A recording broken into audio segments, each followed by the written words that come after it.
are you really buying this? Mark Zuckerberg has almost done a complete 180 in this election cycle, and his latest appearance on Joe Rogan does level some harsh indictments against the Biden administration's record of censorship. But we're not going to let him go that easily, because I need to show you Meta's behavior in the past at crucial junctures as the full context for this apparent political shift. Take a look at what he said here before we dive in. I mean, basically, these people from the Biden administration would call up our team and like scream at them and curse, and it's like these documents it's all kind of out there. Oh, did you record any of those phone calls? I don't think we but I think I want to listen. I mean, there are emails. the emails are published. It's all kind of out there, and they're like, and basically it just got to this point where we were like, no, we're not gonna take down things that are true. That's ridiculous. They wanted us to take down this meme of Leonardo DiCaprio looking at a TV talking about how 10 years from now or something, you're going to see an ad that says, okay, if you took a COVID vaccine, you're eligible for, for this kind of payment, like this sort of like class action lawsuit type meme. And they're like, no, you have to take that down. And we just said, no, we're not going to take down humor and satire. We're not going to take down things that are true. And then at some point, I guess, I don't know, it flipped a bit. I mean, Biden, when he gave some statement at some point, I don't know if it was a press conference or to some journalists, where he basically was like, these guys are killing people. And I don't know, then like all these different agencies and branches of government basically just like started investigating, coming after our company. It was brutal. It was brutal. Wow. So why is he coming out and saying all of this now? And as he's trying to give that tough guy act, will he try to pretend that Meta didn't bend over to the pressure from agencies when it shadow banned and blacklisted all mentions of the infamous New York Post story that broke the news of the Hunter Biden laptop scandal? By the way, we break down these narratives like no one else, so be sure to subscribe and hit the notification bell to become part of the conversation. Now, arguably, that one story could have tipped the delicate balance of that election if it hadn't been so heavily censored by the likes of Meta and Twitter. Meta's communication director at the time, Andy Stone, brazenly said, quote, "This is part of our standard process to reduce the spread of misinformation. We temporarily reduce distribution pending fact-checker review. What's worse is that Donald Trump was derided as a conspiracy theorist at the time in 2020 when he wrote on X, quote, so terrible that Facebook and Twitter took down the story of smoking gun emails related to Sleepy Joe Biden and his son Hunter in the New York Post. It is only the beginning for them. There's nothing worse than a corrupt politician. Repeal Section 230, end quote." So how did Mark Zuckerberg make sense of that back then? Well, here's a clip of him on Joe Rogan nearly 3 years ago, basically putting all of that blame and responsibility onto the independent fact checkers. We now know that even the government was part of that influence. I mean, in the Hunter Biden case that you talked about before, I don't want our company to decide what's misinformation and what's not. So when we work with third parties and basically let different organizations do that. Now, I mean, then you have the question of, are those organizations biased or not? And that's a very difficult question, but at least we're not the ones who are basically sitting here deciding. We're not the ministry of truth for the world that's deciding whether everything is true or not. And clearly 2020 was a year of peak censorship by these social media giants with both the pandemic and the elections, and Meta under Mark Zuckerberg at the time was pretty unapologetic with their moderation efforts, which, as Elon Musk says, is just a euphemism for censorship.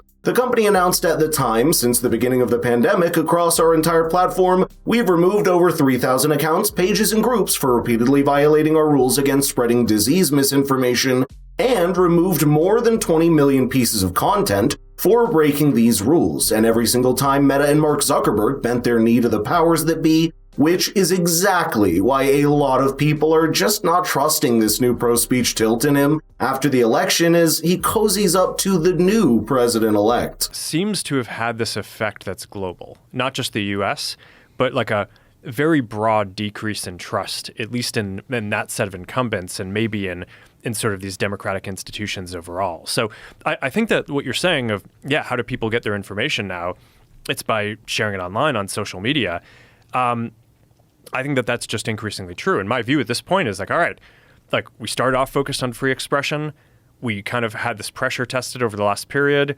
I feel like I just have a much greater command now of what I think the policies should be. And like, this is how it's going to be going forward. And And so I mean, at this point, I think a lot of people look at this as like a purely political thing. It's because they kind of look at the timing and they're like, hey, well, you're doing this right after the election. It's like, okay, I try not to like change our content rules like right in the middle of an election either, right? It's like there's not like a great time to do this. And let me be clear, it's not like we don't appreciate Meta finally shedding the burden of these biased third-party fact-checkers in favor of a more bottom-up community-based approach to moderation. I am actually very grateful to hear that. But there's still a lot of people out there that have been wronged and a lot of damage that has been done in the process that Mark here is simply trying to gloss over and pretend never happened. In fact, that's the chief criticism that came from many in the online space who were on the front lines facing this censorship head on for years.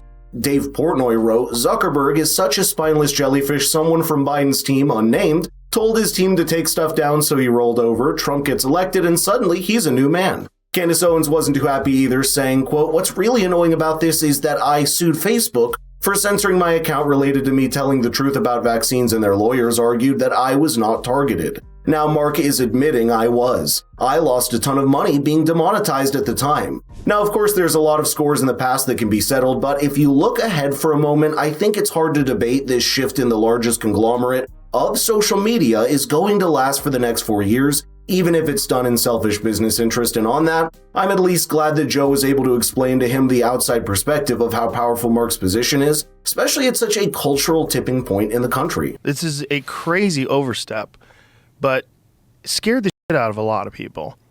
Red-pilled, as it were, a lot of people, because they realized, like, oh, 1984 is like an instruction manual. It's like, it shows you how things can go that way with wrong speak and with bizarre distortion of facts. And when it comes down to it, in today's day and age, the way people get information is through your platform, through X.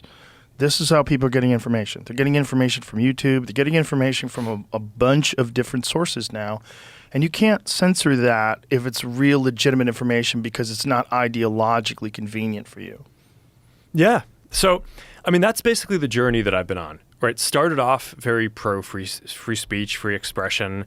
And then over the last 10 years, there have been these two big episodes. It was the Trump election and the aftermath, where I feel like in retrospect, I deferred too much to the kind of critique of the media on what we should do. And since then, I think generally trust in media has fallen off a cliff, right? So I don't think I'm alone in that journey. I think that's basically the experience that a lot of people have had is, okay, it's the stuff that's being written about is not kind of all accurate.